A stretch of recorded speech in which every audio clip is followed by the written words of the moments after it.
Hello and welcome everyone. तो probability का जे main 2025 का इक्वेशन सॉल्व करते हैं।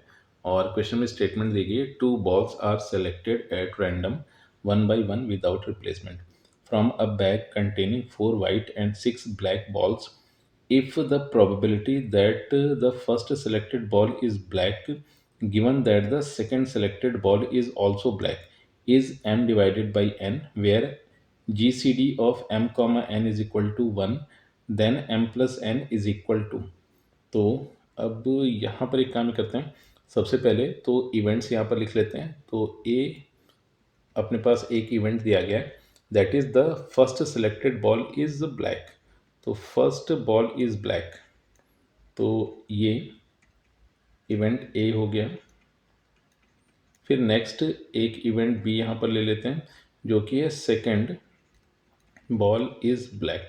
और अपने को यहाँ पर पता करना है probability of A given B. और अगर यहाँ पर कंडीशनल प्रोबेबिलिटी के फॉर्मूले का यूज़ किया जाए तो probability of A given B को यहाँ पर लिखा जाएगा probability of A intersection B divided by probability of B.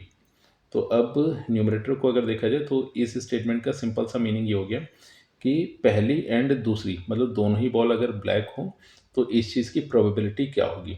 तो अब यहाँ पर अगर वैल्यूज़ को पुट कर दें तो पहली बॉल भी ब्लैक हो और यहाँ पर विदाउट रिप्लेसमेंट बॉल को चूज़ किया जा रहा है, तो पहली बॉल अगर ब्लैक है तो इस चीज़ की प्रोबेबिलिटी अपने को मिल जाएगी 6/10। अब बैग में टोटल 9 बॉल्स बची हैं और दूसरी भी ब्लैक बॉल हो तो इस चीज़ की प्रोबेबिलिटी हो जाएगी 5/9, क्योंकि हुआ ये था कि बैग में 6 ब्लैक बॉल्स गिवन थी और टोटल 10 बॉल्स दी गई थी। तो जब एक बॉल निकल गई तो यहाँ पर 9 बॉल्स बची। इनफैक्ट ब्लैक बॉल निकल गई तो बैग में अब 5 ब्लैक बॉल्स बची थी और टोटल बॉल्स अब 9 गिवन थी। तो सेकंड बॉल जब चूज़ की जा रही तो उसकी प्रोबेबिलिटी बन जाएगी 5/9। फिर नेक्स्ट अब डिनोमिनेटर में यहाँ पर अल्टीमेटली होगा ये कि दो केसेस बन जाएंगे। पहला केस ये मिलेगा कि अगर पहली बॉल वाइट हो जाए, मतलब पहली बॉल यहाँ पर वाइट हो जाए, सेकंड ब्लैक बॉल मिले।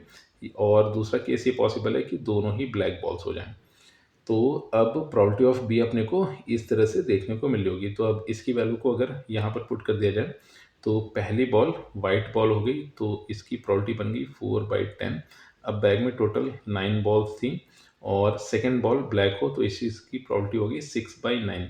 फिर प्लस अब पहली एंड दूसरी दोनों ही बॉल्स अगर ब्लैक हो तो इस चीज़ की प्रोबेबिलिटी होगी 6/10 मल्टीप्लिकेशन 5/9।